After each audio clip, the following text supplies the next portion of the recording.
Hey, what's up YouTube? Down the Smartphone Guy coming back at you with another video, and tonight we're going to take a look at a very compelling device. This is the Xiaomi Mi A1, and I've actually had this device in hand now for about 3 weeks, and I think I'm ready to share with you my thoughts on this device so far. So, like I mentioned, I've had it for about 3 weeks, and so far it has been a pretty fantastic device. But I want to talk about whether this is the best device in the price point that you can currently pick it up at. So right now it's available for around $200 up to around $250 depending on which variant you get. The configuration I have is the 4 gig of RAM with 64 gigs of onboard storage, and we'll go ahead and talk about some of those various configurations. But let's go ahead and turn the camera around and talk about what all this phone has to offer at that price point.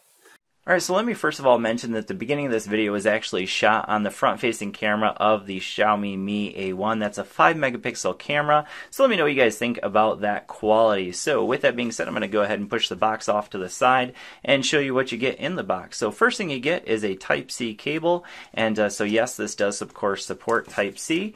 We get a screen protector, so you don't have to go out and buy one. Unfortunately, it doesn't come with a case, so you might want to get one of those. And then it does also come with a 2 amp fast charger. Now, of course, you can see that this is not the US version, so if you live in the US, you may want to pick up a different wall adapter. So, with that being said, let's go ahead and jump into the pricing of the phone. So, there's 3 different versions available on GearBest.com. Now, the version I have is this one up here for $260, but the one that I'm going to recommend is actually this one right here. So, this one's available right now for $230, but if you use the coupon code down below, you can actually pick it up right now for $200. So, the only difference between these two versions, so they're both the global versions, but this one has 32 gigs of onboard storage, whereas the one for $260 has 64. So the one I have, again, has 64 gigs of onboard storage. Both have 4 gigs of RAM, so that doesn't change, but only 32 gigs of onboard storage on this version that you can pick up for $200. However, it does also support micro SD for expansion on your memory, and yes, you can use it as adaptable storage. So that is a huge thumbs up. Alright, so let's go ahead and talk about the build, and we're going to start out with the display here. So we have a 5.5-inch IPS LCD display here on the front. On the front, we do also have capacitive buttons. You can see they light up there. So there's our recent apps button over on the left. We have our home button in the middle and our back button on the right. We have a 5 megapixel camera again on the front with our earpiece there. And then on the bottom, we have Type-C along with a headphone jack and our speaker. So just a single speaker there. On the left-hand side, we have nothing except our SIM tray, and again, that you can also put in a micro SD card there. And up on the top, we have a microphone and an IR blaster. So interesting to have an IR blaster on a phone in 2017. Not too many phones have that anymore. So we have our power button over here and our volume rocker on the right-hand side. So that's about it in terms of the build quality. So in terms of the display, let me just mention here that this thing does get very, very dark. Also gets quite bright. So no problem seeing this in the brightest of light, at least for me. Viewing angles are also quite good. So I had no problems with the display, and it's 1080p. So I think at that $200 price point, really 1080p is about what you should expect, and it looks very good in my opinion. So in terms of performance, I'm going to go ahead and start out by jumping into the Geekbench scores right over here. So you can see that for the single core score, I'm getting 858 and the multi-core score 4204. So all that is to say, with the 4 gigs of RAM on this device, you can see that it does multitask very well. So if we're going back and forth between these different apps that I had open recently, you can see that it's opening them right up. And then basically everything I've run on this really has no issues. Now, is it as fast as something like my OnePlus 5T? No. If I'm going back and forth between these two devices, I definitely do notice that this device is not as fast. However, for $200, this phone is very snappy, and I really don't have any issues with the performance. So gaming, no problem there. So the 2 games I've been mainly playing lately, NBA Jam and this Marvel Champions game. The Marvel Champions game is a pretty graphic-intensive game, and I really had no issue with that running on this phone whatsoever. So I'd say gaming, especially moderate to light gaming, no issues whatsoever. Maybe if you're playing some really graphic-heavy intensive games, you might run into some issues, but overall performance on this device is definitely very good. I'll give it a 9 out of 10 overall. So the Snapdragon 625 processor, again, proves to be a very good processor, both in terms of efficiency and in terms of the performance of the device. All right, so in terms of the cameras, we got that 5 megapixel camera on the front and the dual 12 megapixel cameras on the rear. Now, I will say that for the rear cameras, I've been pretty impressed with what this thing can do for $200. I would put this right up there with devices like the Honor 6X, maybe not quite as good, but again, dual 12 megapixel cameras, and we can, of course, shoot in portrait mode. So if we go over here, so I'm actually in the selfie camera right now, but if I were to go ahead and pop over here, so this is where you're going to do your portrait mode, and so we'll go ahead and take a quick portrait mode picture right here, and it says you got to have it about 2 meters away, so there we go. It says depth effect. As long as you get that depth effect, that means that you can go ahead and shoot now, and you'll notice that there you go. So it kind of just blurs out the background a little bit. Now the keyboard was a little too close for that, so I didn't do a great job of blurring that out. But anyways, the portrait mode, I'll go ahead and show you guys some pictures here so you can see what they look like, and I'll let you kind of be the judge for yourself what you think the pictures are like. Overall, I would say the cameras on the rear do a decent job. They do struggle in low light a little bit. Same is true of the front 5 megapixel camera. It takes decent selfie pictures, but overall, I would say the cameras, I'm going to give them like a 7.5 out of 10. Good, but not great.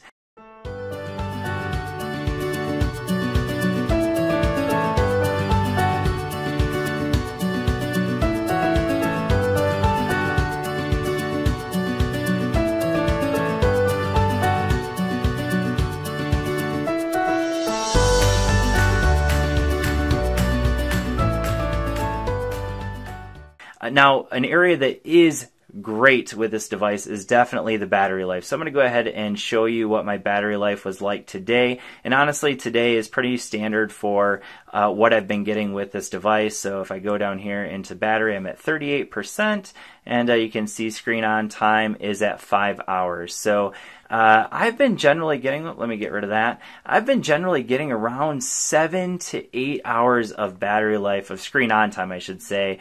And that is to say that getting through a day with this battery is going to be no issue whatsoever, I think, for 99.9% of the population. Unless you're playing games all day on your phone, you are not going to run into any issues with the battery life on this phone, which is pretty amazing because it only has a 3080 milliamp hour battery, or 3000 milliamp hour battery is the minimum, because they kind of flex in there. But right around 3000 milliamp hour battery, and this thing just lasts literally forever. So I think that's because of the combination of both that 625 processor, but then also the fact that we have basically just 100% stock Android. So the only two apps it comes with that are not stock Android apps would be this feedback app. That's just a Xiaomi feedback app. And then the other one would be, if I can find it in here, oh, where's the other one? Everything else that's on here, oh, there it is, the Mi remote, and that's what you're going to use with that IR blaster on the front. Other than that, everything that is on here right now is something that I added unless it's stock Android. So definitely 100% stock Android. You're going to get the fastest updates from Android, like I mentioned, or from Google, I should say. And like I mentioned, I actually just got a software update today. So I'm running Android 7.1.2, so I'm still not running Android Oreo on this device, but you can see I just got the December security patch, so it's right up there with the security patches, and I imagine that within the next few weeks I'm definitely going to be getting Android Oreo on the Mi A1. So with that being said, let's go ahead and we're going to go ahead and take a listen to that speaker now. So this is just one bottom firing speaker, so we'll go ahead and take a listen and see how it performs.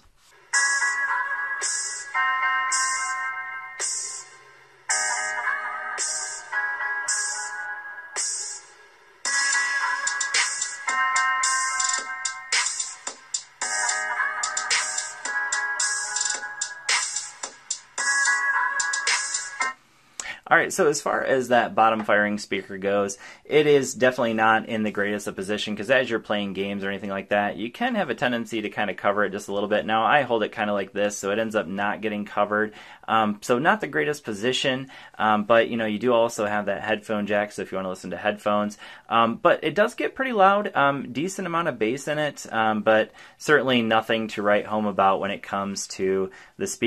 Alright, so let's go ahead and now talk about what you're missing with this device. So two things that this phone does not have that might be deal breakers for some people, but I think for the majority of people that's probably not a big deal. One is it does not have NFC, so if you like mobile payments, you won't be able to use that on the Mi A1. And the second thing that it's missing is waterproofing. So if that is something that's important to you, this might not be the device for you. Personally, that's not a huge deal for me. I really don't care that much about waterproofing, but this phone does not have it. So something to be aware of if you're considering picking it up. Now, with that being said, this phone is unlocked. I have the globally unlocked version. You can see it's working perfectly well with T-Mobile on 4G. I will say that my coverage when I used my Cricket SIM was just a little bit more spotty. I kind of bounce in and out of 3G and 4G quite a bit with Cricket Wireless, so that would be also true of AT&T. But with T-Mobile Metro PCS, I have been on 4G LTE basically the entire time I've had the device. So that is a huge thumbs up. So if that's for you, if you're on T-Mobile Metro PCS, I wouldn't hesitate to pick up the Mi A1. So with that being said, is this the best device you can pick up right now, especially at that $200 price point? Well, I would definitely say it certainly makes a compelling argument for that. Has good cameras, not great. The front-facing camera maybe is the weakness there, but very good cameras, very nice design, nice screen, 5.5 inch. It doesn't have the most recent 18:9, but still a nice display overall. The performance is fantastic, battery life is fantastic, and just about everything about this phone is very, very good. And for $200, you really can't complain much about this device at all. So definitely one worth picking up, or one worth at least considering if you are looking at that price point and you're on T-Mobile Metro PCS. And even if you're on Cricket, I got pretty good coverage with Cricket. Just it went in and out of 3G and 4G once in a while. So check it out, Xiaomi Mi A1. Thanks for watching, and I will see you all in the next video. Peace.